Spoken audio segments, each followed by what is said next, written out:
Hi, I'm Alicia Kay, and you're listening to member-supported community radio WMNF Tampa. The opinions presented on the Healthy Steps show are the evidence-based opinions of Dr. Fred Harvey, the callers, and his guests. These are not the opinions of the staff, the volunteers, or the board of WMNF.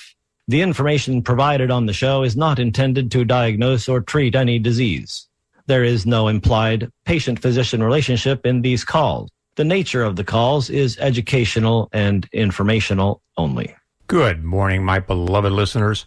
It is slightly scandalous to be in the lair of the studio with you on this Monday morning.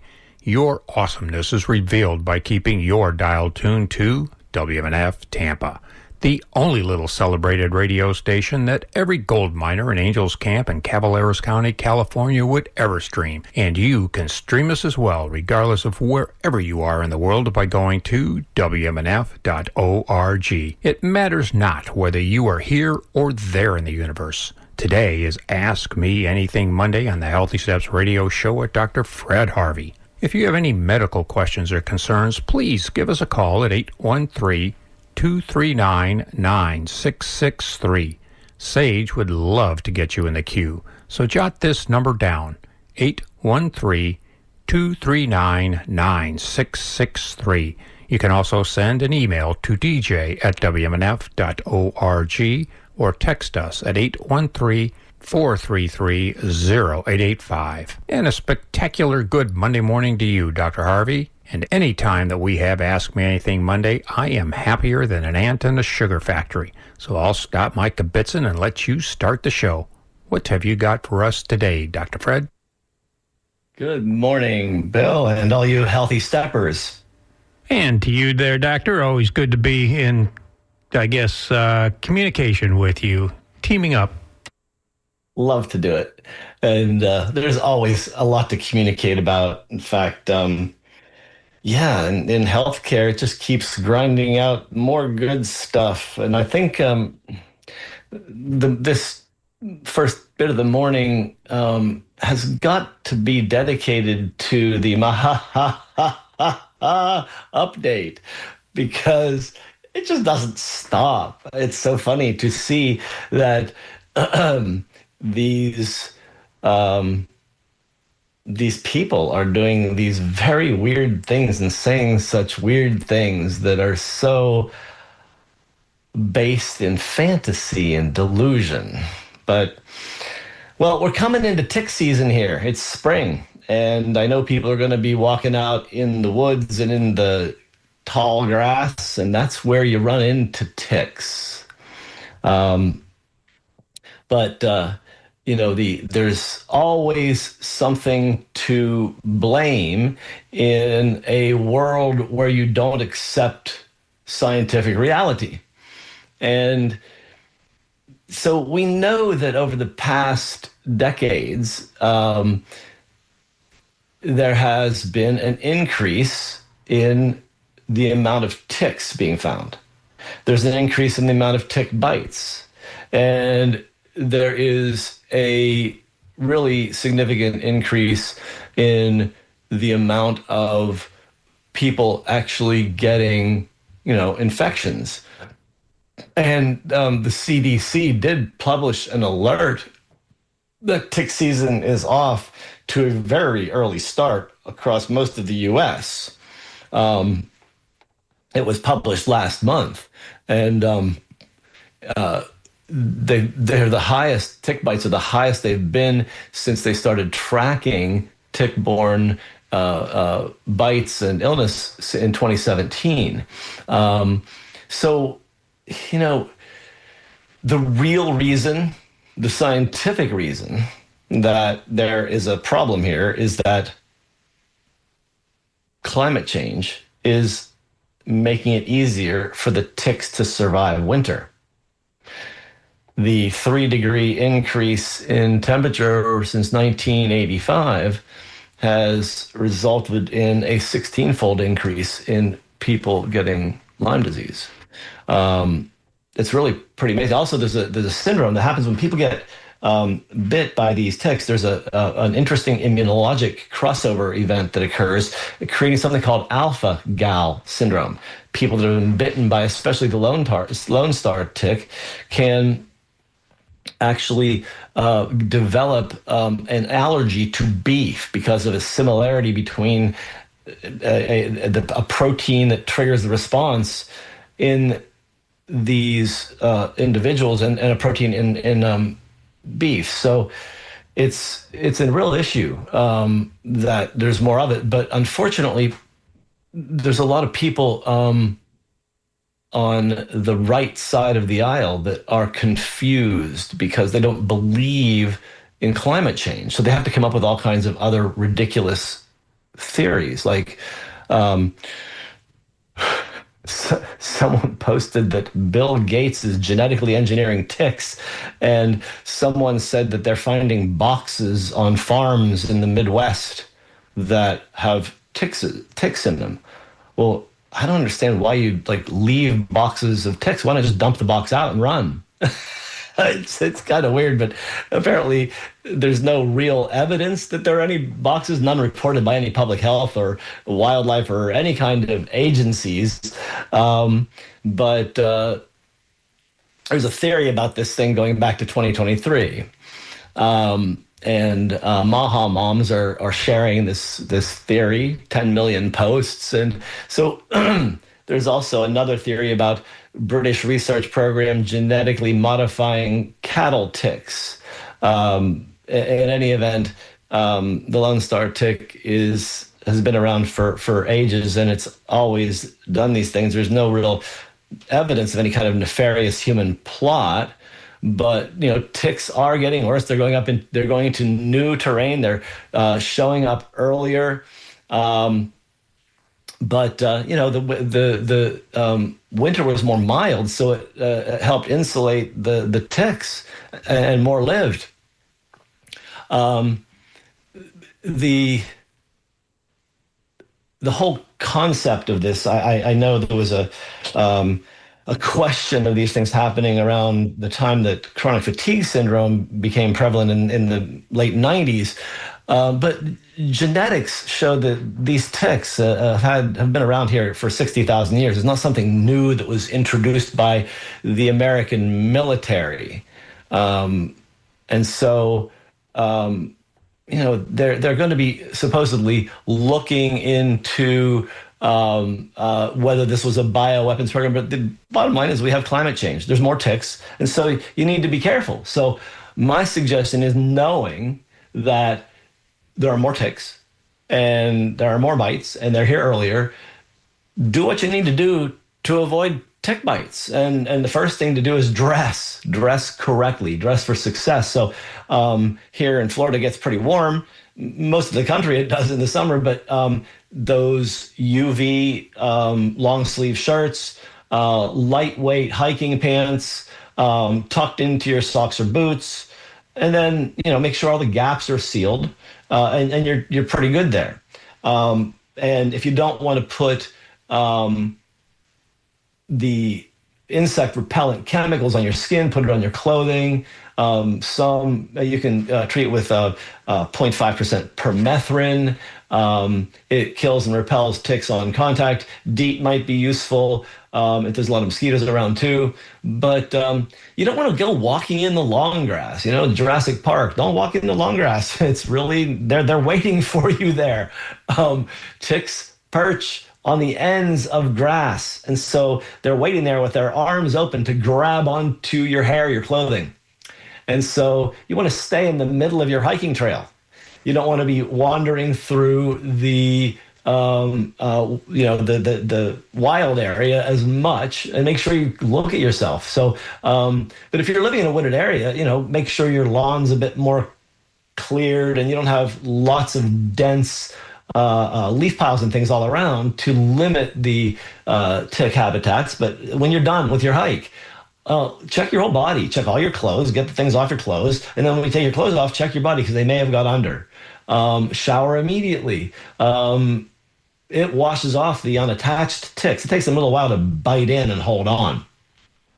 And you can always throw your outdoor clothes in the dryer on high heat for 10 minutes. And yeah, there might be anything on there that, just got cooked.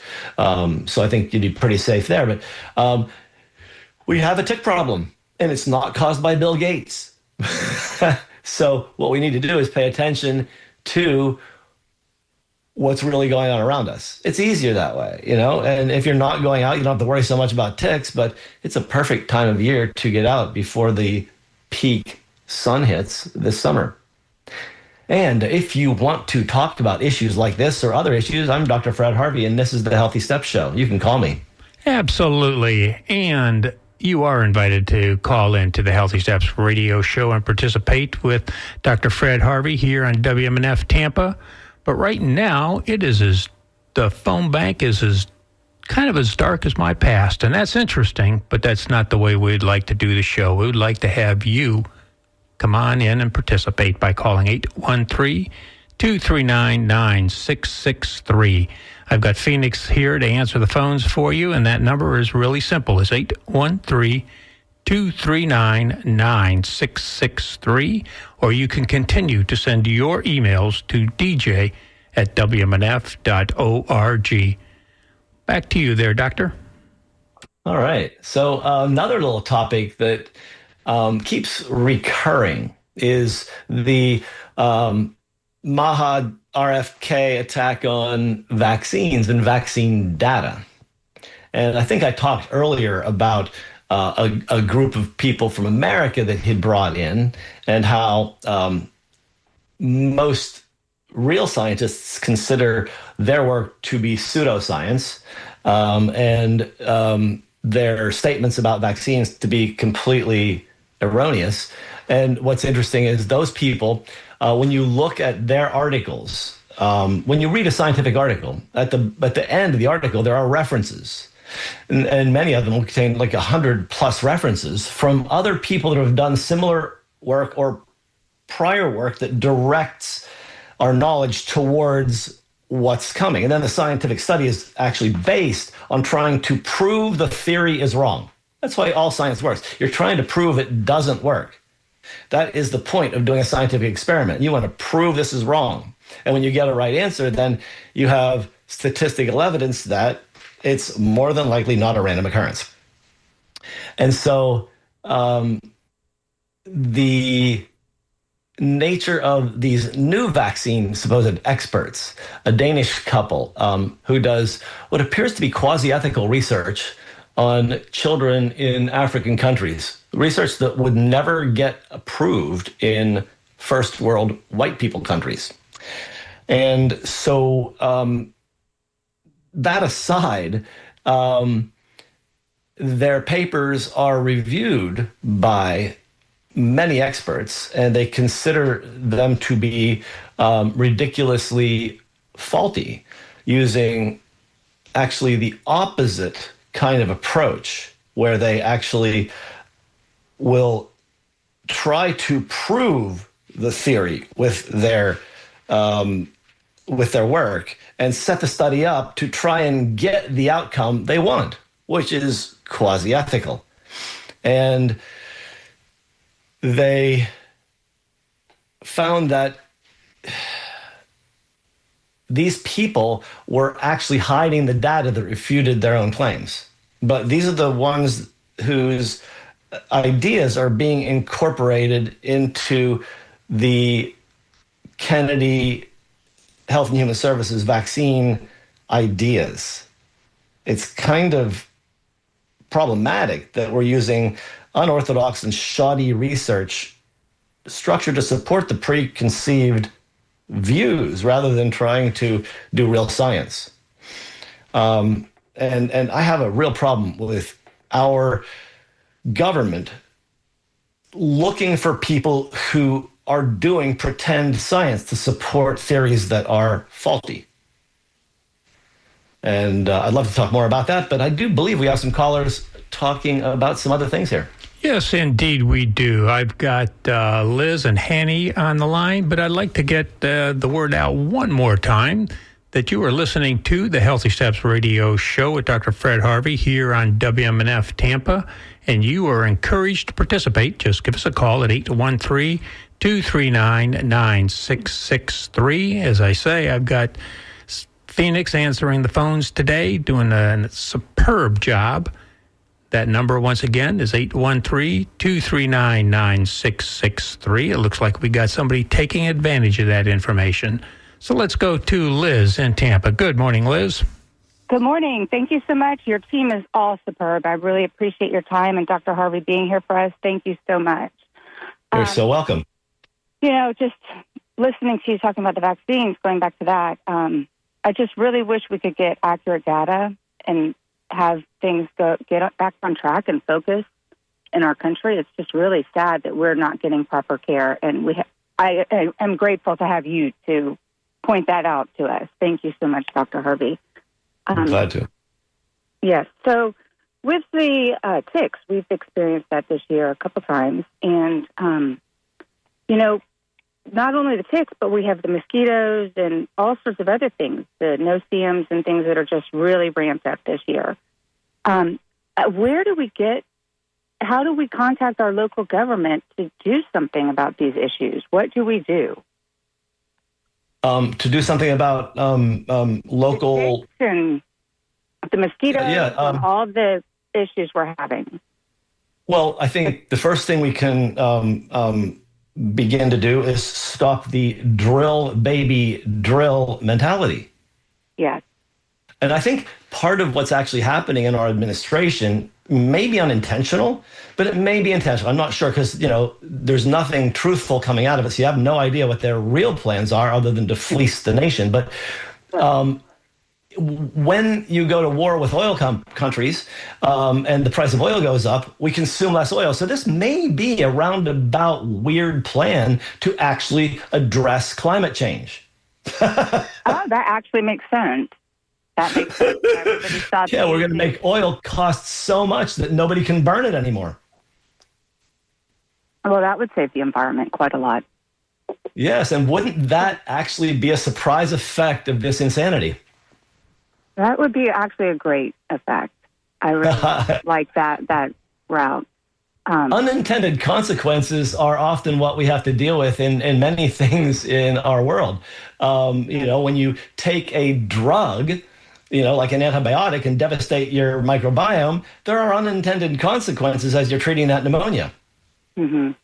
Right. And so, fighting fake wars and disrupting oil flow could actually result in some really good changes for the environment. Yes. And we really need that. And I think everybody can do their part. And we really try to in our household. And instead of treating myself for those things, rather than contaminate my environment is what I do.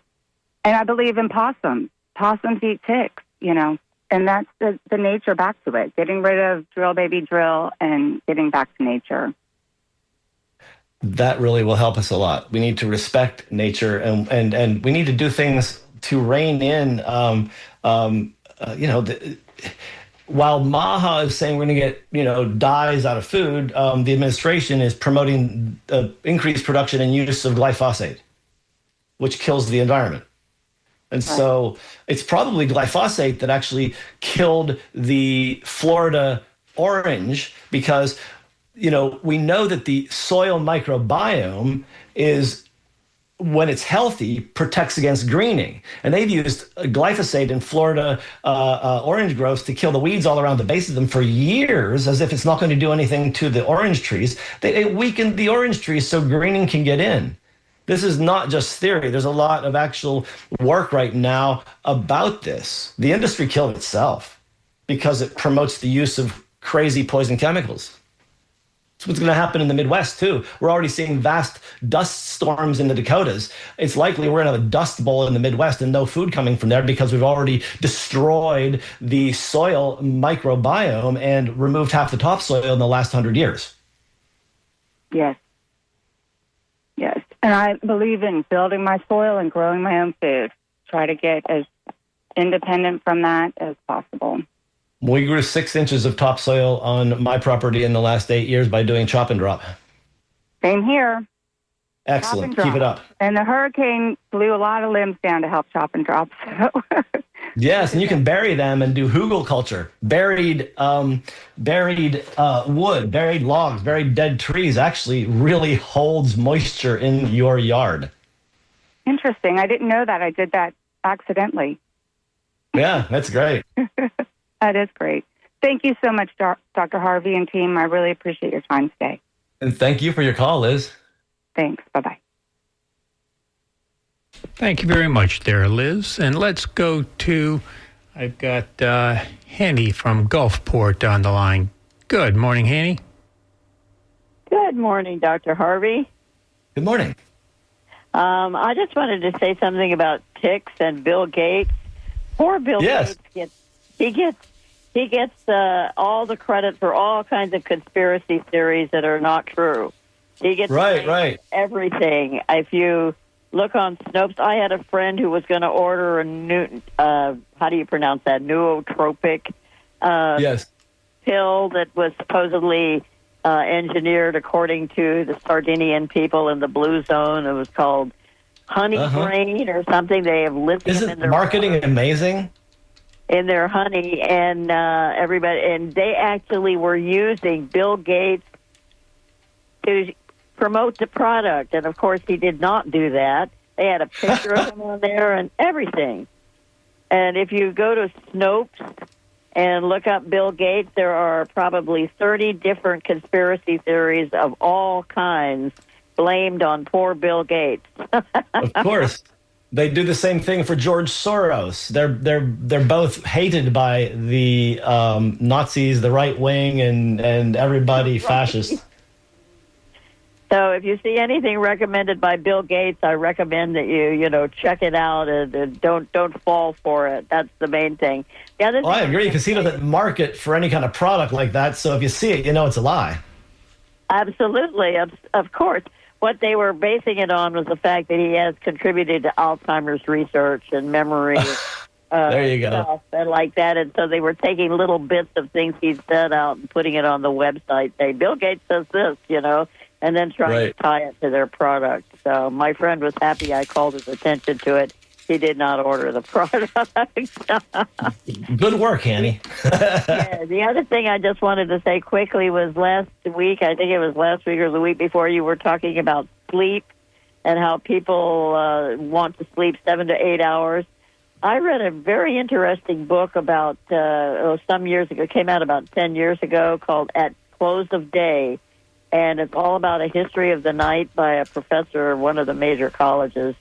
And apparently, up until we had electric light, mostly, people had what they called first sleep and second sleep. They would go to sleep early, like around 8 or 9 o'clock when it got dark, and they would wake up around 1, and they would get up and stay up for an hour or two and then go back to bed. They would do all kinds of things during that period when they were awake, and then they would go back to sleep and get up at daybreak. Yeah, sleep patterns are variable, and basically, I think you need to do what you need to do to feel rested, and then you slept well. Right, exactly. But I have a lot of friends who say, "Oh, I can't sleep through the night." I always point that out. I said, "Well, maybe you don't, get up for a while and go back to sleep again." Yeah. Anyway, I'll just sit and meditate with my eyes closed, with no lights on, and just be there. And eventually, my body will say, "Go back to sleep or go get coffee." right. That's exactly what I do. If I wake up in the middle of the night, I don't get up to turn on the lights or anything like that. Usually, of course, if that doesn't work, I don't go back to sleep. But that's very rare for me. So, anyway, Good. I just want to thank you for your show and caution people about anything recommended by poor Bill Gates. Well, thank you for your input. Have a great week. Thank you. Yeah, thank you very much there, Hanny. And I've got Joel in Tampa. Good morning, Joel. Good morning, Doc. Thank you. We live in a culture of malnutrition and addictions and mental illness. And we have a culture of underfunctioning immune system. Now, on the subject of vaccines, I think you've actually painted a really sad picture of our world. I don't think it's quite that bad. I think a lot of people's immune systems work quite well because a lot of people do pay attention. And there is a lot of mental discord, but the mental discord may come from, as you said, and I think you're really on it here, malnutrition is a major issue. I know people that really have significant deficiencies. I was talking with one just yesterday who has all kinds of symptoms from lack of omega-3 fats, and they don't take fish oil and they won't eat fish. My turn. Go for it, Joel. On the subject of vaccines, informed consent is generally not given to people before taking vaccines, and I think that's actually not true. Also, hello. There are ingredients in vaccines that are non-self, non-body. They are toxic, including aluminum, and maybe other things to stimulate the immune system. Well, it's the food that stimulates the immune system to be well. It's not the vaccine. It does. Vaccines are artificial drugs and toxics that enter the body. Well, no, they're not necessarily toxics. They're drugs. Aluminum can be toxic in high doses, but it's not toxic in small doses. It's non-self. It's non-self. Yeah, it is non-self, but so is the vaccine. The vaccine is non-self purposefully because the vaccine is giving you a small dose of non-self, so the body actually recognizes non-self and makes antibodies against non-self, so that the non-self, when the actual living version of it invades the body, the immune system's ready for the non-self and blocks the non-self so you don't die from a serious illness. How's that? My turn. In the early... Yeah, how did you like that? Joel, how did you like that? Does that make sense to you? No, it doesn't. Oh, okay. Well, then you're having trouble understanding the science behind vaccines. It's insulting the immune system. Well, yeah, that's the purpose. It's insulting the immune system. That's the purpose. It's actually bringing a non-self in so the immune system wakes up and reacts against it. That is the entire purpose of vaccination, Joel. What do you not understand? In the early 50s, when vaccines started becoming introduced, the incidence of these diseases that vaccines are made for have been declining simply because of the clean water and a cleaner environment at the time. Yes, you're right. You're very correct, Joel. By the 50s, sanitation had really improved the overall health, and we kind of maxed out in America on the sanitation issue. So we moved on to vaccines, and it was really fascinating how we went from 500,000 measles infections a year in 1960 to almost zero by 1975. Well, that's fascinating, isn't it? Disease.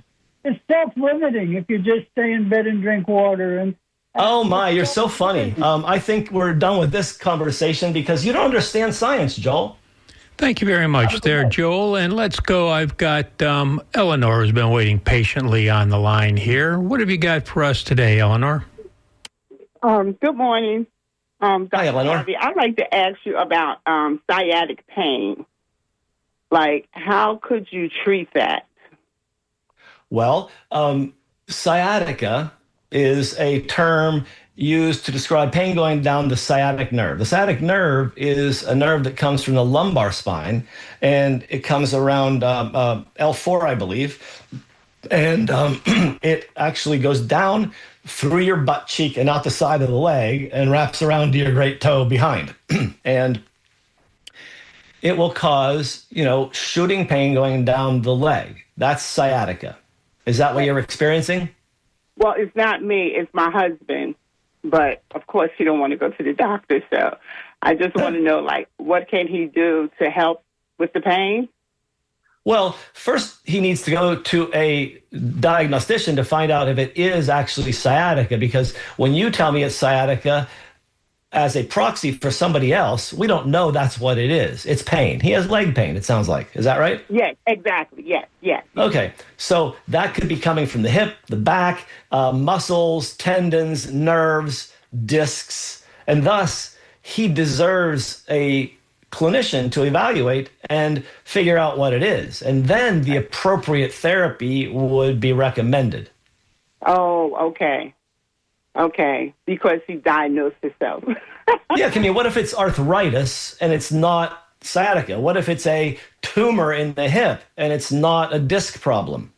Right, exactly. Oh, okay, so I'll tell him, try to get him to go to the doctor to see what's going on. Okay. Everybody gets to make their own choices, and some people make bad choices. Yes, exactly. Okay, thank you so much. Thank you so much. Have a great day. Information. All right, bye-bye. Thank you very much there, Eleanor, and best wishes to your husband. And I do have Brenda, and I'm going to get to you in just a second there, Brenda, but I'm inviting everyone else to give us a call and participate in the Healthy Steps radio show with Dr. Fred Harvey here on WMNF Tampa. As I've said, I've got Phoenix answering the phones today, and you can get on through by dialing 813-239-9663 and expressing whatever your medical questions or concerns are. That number, once again, is 813-239-9663. And you can continue to send your emails to dj@wmnf.org. And we're down to just a wee bit over 20 minutes, so get those calls on in. Good morning, Brenda. Good morning. Hi, Brenda. Dr. Fred, somebody told me that for muscle cramps, muscle spasms, I get them bad in my legs sometimes, all up my thigh. But they told me that I could eat a teaspoon of mustard every day and drink pickle juice. What do you think of that? Sounds a little sour. That's an interesting combination of therapies. But so muscle spasms or muscle cramps come from a lot of different reasons. Do you take any medications? Yes, I do. Do you take a water pill? No. Anything for blood pressure?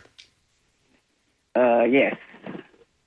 So often people with blood pressure issues are going to have some issues with some of the minerals. Do you take magnesium? No, I do not. So magnesium is a mineral that gets depleted by certain blood pressure medicines and water pills, and magnesium actually helps your muscles relax. So using magnesium could actually lower your blood pressure a little bit, but also let your muscles relax. You don't want to do a lot of magnesium if you have kidney issues, but most people tolerate, 400 milligrams of magnesium glycinate or something like that on a daily basis, and it often will take the edge off of muscle cramps. Do you drink 2 quarts of water a day? No.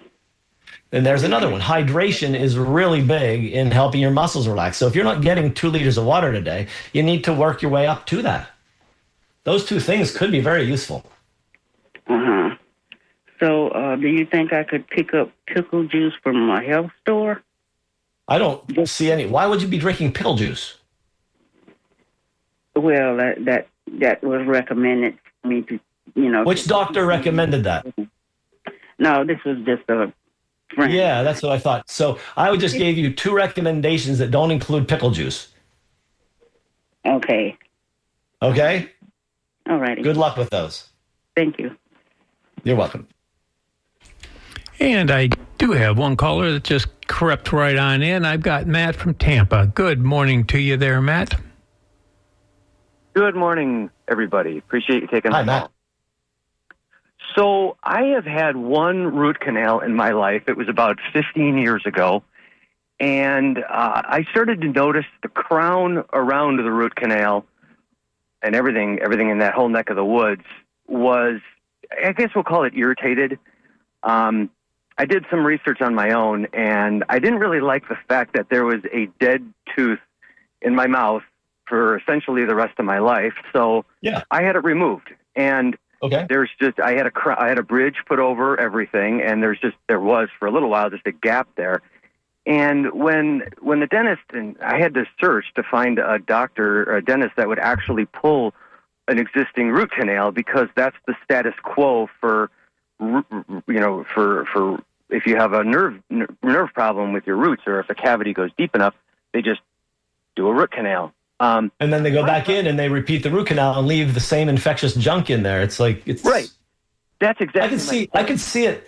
For someone young, a 20-year-old who might save the tooth for a while, but, if you've got to go back in and do it again, that means you have an ongoing infection there, and it's worth to get rid of it. Well, my heartburn comes from leaving dead organic material in your mouth for years. Yeah. I've tried talking to normal dentists about this, and they just say, well, that's what the insurance company will pay for. We can. Okay, so here's the cash for the extraction. Do it today. Thank you. And that's the camp I'm in a lot more right now, just because it's good to hear somebody else from the medical establishment, I guess, kind of agree with me that root canals aren't the healthiest thing in the world from a long-term perspective.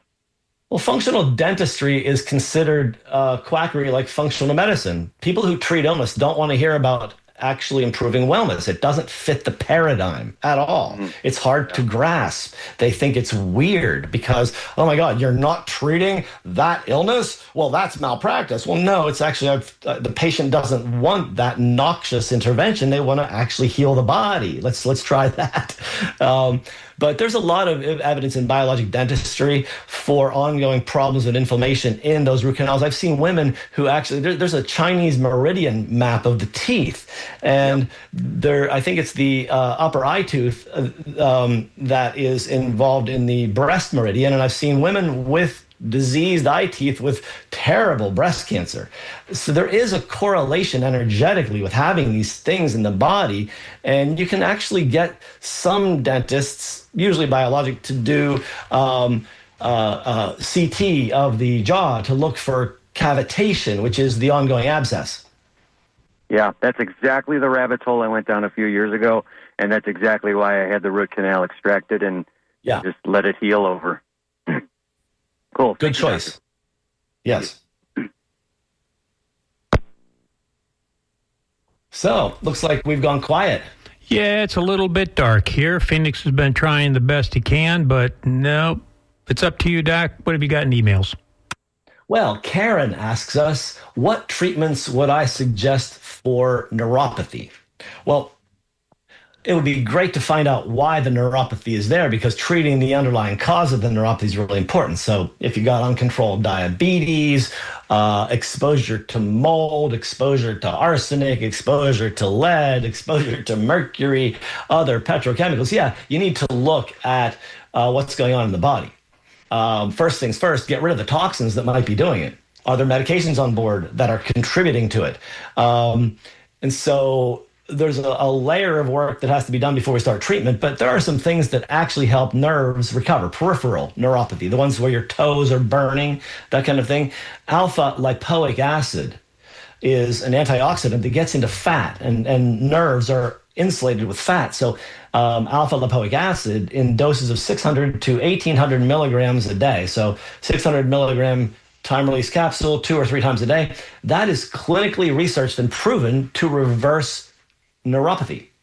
Thiamine, B1, especially benfotiamine, benfotiamine, that is the active version of thiamine, that is effective at helping reduce and reverse neuropathy. Methylfolic acid, methylfolate, that one is very helpful as well, as is methylcobalamin or methyl B12. These are all documented in the literature to reverse neuropathy. So they're worth putting on board, but it's also very important to find out why and fix the underlying cause. I think we have a caller. Yes, I do. I've got Paula from Brandon on the line, but I don't want her to be there alone, and I should have given out the number earlier and tell folks you're listening to the Healthy Steps Radio show here on WMNF Tampa with Dr. Fred Harvey answering your medical questions and assuaging your concerns. You can give us a call by calling 813-239-9663, and Phoenix will take that call if you just dial 813-239-9663 or continue to send your emails to dj@wmnf.org. Good morning to you there, Paula. Good morning, Dr. Harvey. I have Hi. a quick question regarding taking Strontium Boost. It's made by LGCal for my osteoporosis. What's it called again? Integrated Strontium, Strontium. Oh, okay. So let's see what they have. It's from AlgaCal. Yes. So what are your thoughts about taking this? So what I know about strontium and osteoporosis is that it was studied in Europe, and there is a pharmaceutical in Europe called strontium ranelate, and it is not available in America. There is no clinical research done, from what I can see, on strontium citrate. It was only on strontium ranelate. If you live in Florida, I've done a lot of metal testing, and it appears that people in Florida get a lot of strontium. It's probably from the Floridan aquifer, which is that huge coral reef. So strontium and other heavy metals tended to settle into the reef, and now it perks up through and we get our water. I don't think that strontium is effective as a treatment for osteoporosis. I think that protein is a much better treatment, and if you're not getting 1.5 grams of protein per pound of body weight a day to grow new bone, you're probably not getting enough protein to support good bone health. Well, that's what I wanted to hear. But thank you so much. You're very welcome. Don't waste your money on a strontium extra. Thank you so much. Have a good day. You too. Well, we'll go on to emails there for a second, and I do have somebody being logged into the queue, and we'll come on back to Michael in a minute. Very good. Jesse asks or says, good morning. My inquiry is regarding GLP-1 shots, semaglutide, specifically TrimRx. What's my insight on these for weight loss? He started this particular shot this week and wonders what I think about it. So GLP-1 agonists are effective for weight loss. TrimRx looks like it is a marketing company that sells GLP-1. I don't recommend using marketing companies to buy prescriptions. I think it makes a lot more sense to go to a practitioner who can then monitor what's going on with you. The GLP-1s have some really good properties, but they also have some issues. If you go on a very low-calorie diet with the GLP-1s, you might actually lose a lot of muscle mass quickly. This is one of the risks of doing rapid weight loss. So if it's steady, slow, 2 to 4 pounds a month kind of stuff, and it stays off, that's kind of okay. But if you're doing it really rapidly, then I'd be concerned. And you do want a practitioner to be following you. I think our caller is ready. Yes, I do have Michael waiting for us, but we do have about 10 more minutes, and I'm going to give you late callers a chance to participate in the Healthy Steps Radio show with Dr. Fred Harvey here on WMNF Tampa. That number is 813-239-9663. Just give us a call, 813-239-9663. Good morning, Michael. Oh, good morning. You mentioned a over-the-counter process, I thought, for neuropathic issues called benzo something. Yeah, benfotiamine, benfotiamine. That is activated thiamine, B1. Right. Benfo, BENFO, and how do you spell the rest of that? benfotiamine.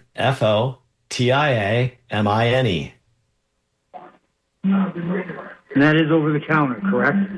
Yes. All right. Thank you. Things that I mentioned for this were over the counter: alpha lipoic acid, methylfolate, methylcobalamin, benfotiamine. Correct. I got all the other stuff. I just didn't capture the name. But I do appreciate you taking my call, and I wish you a great, safe week. Thanks, Michael. You too. And I hope you get some effect from these supplements. Bye-bye. Bye-bye. So I think we're waiting on some callers, so I'll go and look at another email. But in the meantime, if you want to talk to me in the next 5 minutes, give me a call here at WMNF, 813-239. What is the last four? No. The number is 813-239-9663. And as the doc said, just a couple of more minutes and Phoenix will be able to slip you on in. But after that, poof. The number is 813-239-9663. Back to you, Doc. So Paul asks, I'm a very healthy 70-year-old, but over the past 6 months, my longer distance vision has gone blurry. Are there any nutrients or exercises that may help improve my vision? Yes, you can do some exercises, and it kind of held off my my move to progressive lenses for a couple of years. Focusing near, focusing far, focusing near, focusing far, using like a candle near and a candle far, that can help. Doing regular eye exercises. There's a book called The Yoga of Perfect Eyesight. But our lenses do get a little stiff over time. And actually, I just read, and I don't even know if it's, if there's risks, if there's anything effective about it, but I just read there's a new medication for farsightedness, for developing presbyopia or old age sight. And so there may be something medical, but I've never seen a specific supplement that has actually had any major impact on anybody's cataracts or aging lenses such that they might get better vision. And here we have another one on ticks. Let's see. According to an entomologist from Yale University, who was on NPR this past week, the increase in tick bites is also, here's another reason, this is very good. We are, destroying habitats. So with deforestation, the ticks are moving closer to us, and humans are moving into the woods that were deforested. Another issue is, and this is a big thing, and the reason I was talking about is that the article that I was reading was about moose. Moose is the largest deer species, and moose babies are dying in huge amounts. Like they're losing like 90% of new moose to ticks. They're getting sucked dry by ticks. And the white-tailed deer is hugely prevalent across Michigan, Pennsylvania, New York. I mean, they've really grown huge with management, but also with climate change. They're not dying in the winter. And so the huge amounts of white-tailed deer are actually increasing the exposure. So there's so many layers of this, and much of it has to do still with climate change. I think we have our last caller. Yes, Annie, we've got a few seconds here for you. What is your question today or comment? Well, just a quick question. Sorry, losing my voice here. Any suggestions on ways to cure fungal infections on thumbnails? Oh, now that's a difficult one. When you get a fungus infection of your nails, it's into the nail bed, so it's extremely difficult to get rid of. With toenails, they've had some really good success using laser. It might work with the fingernails, thumbnails too. But it may also take some ongoing antifungal medication. It takes 6 to 9 to 12 months, depending on where on the body and how quickly your nails are growing, to use the medication to get the nail to grow out cleanly. So there's a couple of possibilities, but I would go to a good dermatologist and talk about the possibilities. Oh, I appreciate it. Thank you. You're welcome. That is a long treatment time, 6 to 9 to 12 months. That's something. Well, yeah, it is. But the one medication that they use for that is fairly safe. I've used it many times and not seen anybody have liver problems or anything like that with it. So it does work. It's pretty innocuous, and it doesn't disrupt your good microbiome. What was that, the medication? Terbinafine. Lamisil. Ramisil. Thank you. You're very welcome. It. I'll give my dermatologist a call right now. Thank you. Excellent. Alrighty, bye. Bye-bye. So here's an email from Pamela. She'll be 63 in August. She had mumps at age 6 or 7, and she had got all of her vaccines. And so she had chickenpox also in her youth, and she had a recurrence of that with shingles in her 20s.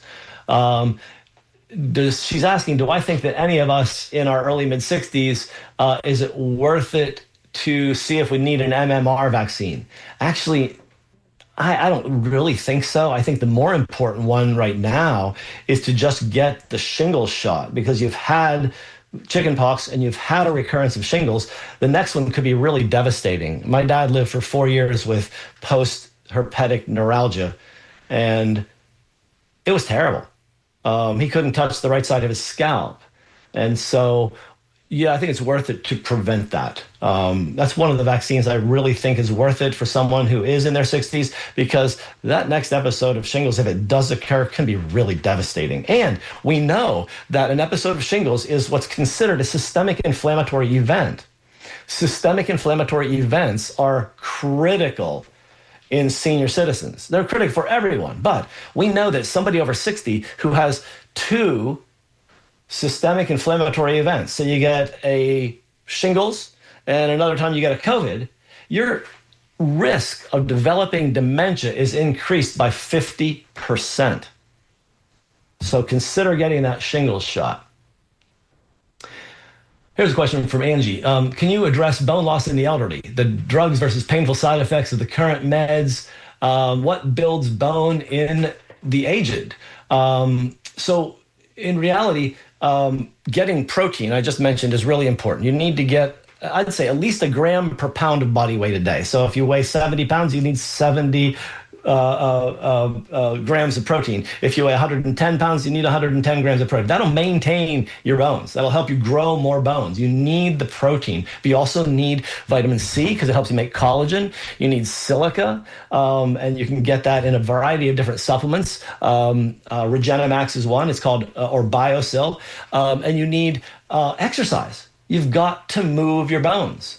And, you know, the bisphosphonates work.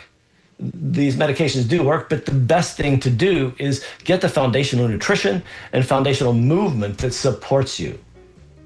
And remember, take a healthy step towards that health outcome every day.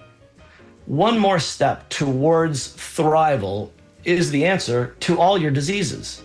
Because if you are whole, if you have healed yourself inside, because healing is an inside job, it doesn't matter what disease label you have, because you are whole. And that's what taking healthy steps every day is about. Thank you for all the engagement today. Thanks, Bill, for running the boards there, and Phoenix for answering the phones. I'll see you all next week for another episode of Ask Me Anything. And thank you, Dr. Harvey, for another informative and rewarding Healthy Steps radio show. And thanks to all of our participants, listeners, and supporters. You make this show exemplary. You have been listening to the Healthy Steps radio show with Dr. Fred Harvey here on WMNF Tampa. Waiting for you like a dear friend is 5 minutes of NPR headline news, and then get ready for the Sustainable Living Show, hosted today by Annie Ellis. So until next Monday at 10 a.m., Thank you for supporting and listening to the Healthy Steps Radio Show with Dr. Fred Harvey here on WMNF Tampa, your community conscious radio station. Stay safe, stay thoughtful, and know that you are loved. Recording in progress.